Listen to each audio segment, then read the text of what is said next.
ঈদের ছুটিতে গোটা রাজধানী যখন শান্ত তখন অশান্ত গুলিস্তানের এই জার্সি মার্কেট। বাংলাদেশ সিঙ্গাপুর ম্যাচকে সামনে রেখে জার্সি বিক্রি একদম তুঙ্গে এবং এখানে ঈদের ছুটিকে একপাশে রেখে জার্সি দোকানগুলো কিন্তু ঈদের পর থেকেই চলছে। আমার পেছনে দেখবেন বেশ কিছু দর্শক ম্যাচকে সামনে রেখে এরই মধ্যে জার্সি কিনে ফেলেছে।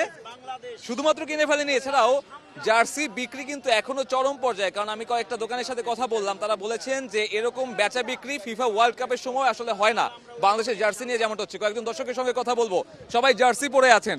ম্যাচের জন্যই কি কেনা হয়েছে? ম্যাচের জন্য জার্সি কেনা হয়েছে। আজকে আমরা 5টা জার্সি কিনেছি, 5 জন আসছি, আমরা 5 জনে 5টা জার্সি কিনেছি। ইনশাল্লাহ উইন হবে ইনশাল্লাহ। আপনি একটু বলেন যে বাংলাদেশের জার্সি তো এর আগে হয়তো কেনা হয় না, আমরা ফিফা বিশ্বকাপে দেখি ব্রাজিল আর্জেন্টিনা জার্সি বিক্রি হয়, বাংলাদেশের জার্সি কি প্রথমবার কিনলেন? আসলে অ্যাকচুয়ালি বাংলাদেশের জার্সি আমার মনে হচ্ছে প্রথমই কিনছি, ফার্স্ট টাইমই কিনছি। আমার মনে হচ্ছে আমি একটা ওয়ার্ল্ড কাপ খেলা দেখতে আসছি। আজ আমার জীবনের শ্রেষ্ঠ ম্যাচ খেলা দেখতে আসছি। ফুটবল, বাংলাদেশে ফুটবল এত সুন্দর হচ্ছে। আর আপনি দেখতে পাচ্ছেন দর্শক সব বাংলাদেশের নিউ কালার হোয়াইট কালার জার্সিটা সবাই ইউজ করতেছে আজকে। তো আমরা আশা করি বাংলাদেশ ভালো খেলবে, উইন করবো। আমাদের হামজা আছে, আশা করি সৃষ্টিকর্তার উপর অশেষ মেহমান, আমাদের জিতবে ইনশাল্লাহ। আমরা 2 গোলে উইন হবো ইনশাল্লাহ, আলহামদুলিল্লাহ।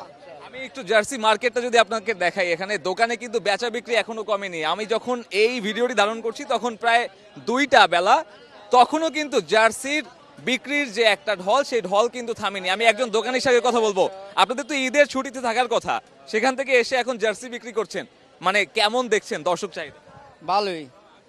ভালোই দেখতেছি, মোটামুটি ঈদ বাঙাল মার্কেটে অনেক ভালো হইতে আছে। ফিফা বিশ্বকাপের পরে এরকম জার্সি কি এরকম মানে কোনো সময় বিক্রি হয় কিনা? এরকম হয় নাই, এখন ভালো হইতে আছে মোটামুটি। জার্সির দাম কেমন যদি একটু বলতেন দর্শক। জার্সির দাম 250 টাকা, 200 সবগুলাই 250 করে।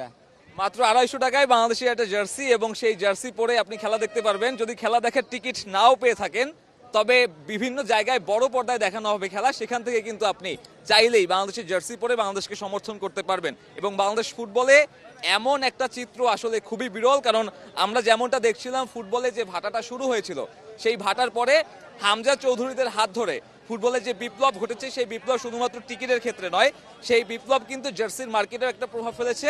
এবং এখানকার যে জার্সির দোকানিরা রয়েছেন তাদের জন্যও কিন্তু এটা একটা সুখবর। মামা, এই যে জার্সি বিক্রি হচ্ছে, এমন বিক্রি আসলে শেষ কবে আপনি বিক্রি করছেন? এটা দোকান তো অনেকদিন দিচ্ছেন।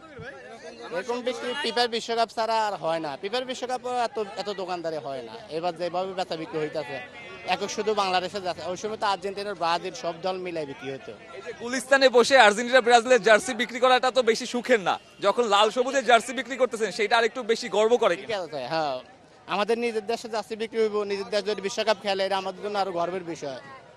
মানে জার্সি বিক্রিটাও একটা বিশ্বকাপের ভাইব দিচ্ছে কিনা? হ্যাঁ, মনে হইতেছে তো বাংলাদেশ ওয়ার্ল্ড কাপে খেলতেছে। দর্শক যেমনটা শুনছিলেন, এখানকার দোকানিদের মাঝেও কিন্তু একটা উত্তেজনা বিরাজ করছে, সবার মাঝে একটা সাজ রব বাংলাদেশ সিঙ্গাপুর ম্যাচকে ঘিরে। শুধুমাত্র যে টিকিটের একটা হাহাকার এমন নয়, জার্সির বাজারেও সেই প্রভাবটা বেশ ভালোই পড়েছে। দর্শকরা জার্সি কিনছেন, এবং গুলিস্তানের এই জায়গাটা এসে আপনি কিন্তু খুব কম দামেই বাংলাদেশের জার্সি কিনতে পারবেন। সাব্বির মিথুন, গুলিস্তান, ঢাকা।